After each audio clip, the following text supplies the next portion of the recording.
ছুটির দিনে বাজার পরিস্থিতি জানাতে রাজধানীর মালিবাগ কাঁচা বাজারে আছেন সহকর্মী তানিয়া আক্তার। সরাসরি যাচ্ছি তার কাছে।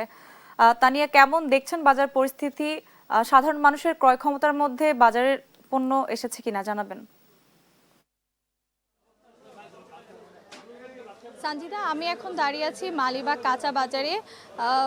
বৈরী আবহাওয়া এবং জলাবদ্ধতার কারণে আসলে বাজারে দেখা গেছে সব সবজির দামই আসলে সেঞ্চুরি হাঁকিয়েছে।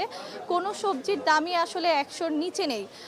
বেশিরভাগ সবজি আসলে 100-র উপরে, এবং ক্রেতা বিক্রেতাদের সাথে কথা বলে যেটা জানতে পেরেছি যে সরবরাহ খুবই কম, যেটুকু আছে তার দামও আসলে খুব বেশি সাধারণ মানুষের আসলে ক্রয় ক্ষমতার বাইরে।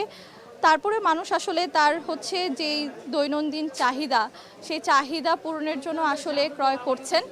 আর যেহেতু শুক্রবার ছুটির দিন, এই ছুটির দিনে আসলে সারা সপ্তাহের বাজারে করে থাকেন সাধারণ মানুষ, আর বিক্রেতারাও আসলে অপেক্ষায় থাকেন যে আসলে তারা যাতে এই যে সাপ্তাহিক ছুটির দিনে তারা যাতে তাদের এই মুনাফাটা আসলে কাঙ্ক্ষিত মুনাফাটা অর্জন করতে পারেন। কিন্তু বিক্রেতারা আসলে সেইভাবে তারা আসলে তাদের মুনাফা অর্জন করতে পারছেন না, কারণ তাদের একদিকে যেরকম সরবরাহ কম, অন্যদিকে আসলে তারা তাদের সেইভাবে আসলে ব্যবসা করতে পারছেন না, কারণ এত দাম, যেই দামে আসলে মানুষেরও ক্রয় ক্ষমতার হাতের নাগালে নেই।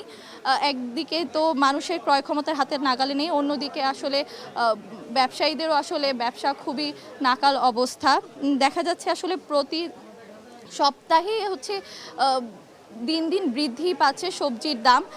সেই ক্ষেত্রে সবজির দিকে তাকালে যদি কাঁচামরিচের কথা বলি, কাঁচামরিচের দামও আসলে পুরো 2 সপ্তাহের ব্যবধানে 120 টাকা আসলে বৃদ্ধি পেয়েছে। এখন আসলে কাঁচামরিচ বিক্রি হচ্ছে প্রায় 200 টাকার ঊর্ধ্বে। আর এছাড়া অন্যান্য সবজি যদি বলি, শসা, বেগুন, তারপর টমেটো, সব কিছুই আসলে 100 টাকার ঊর্ধ্বে। এই ছিল আমার কাছে মালিবাগ কাঁচা বাজার থেকে সর্বশেষ। সঞ্জিদা।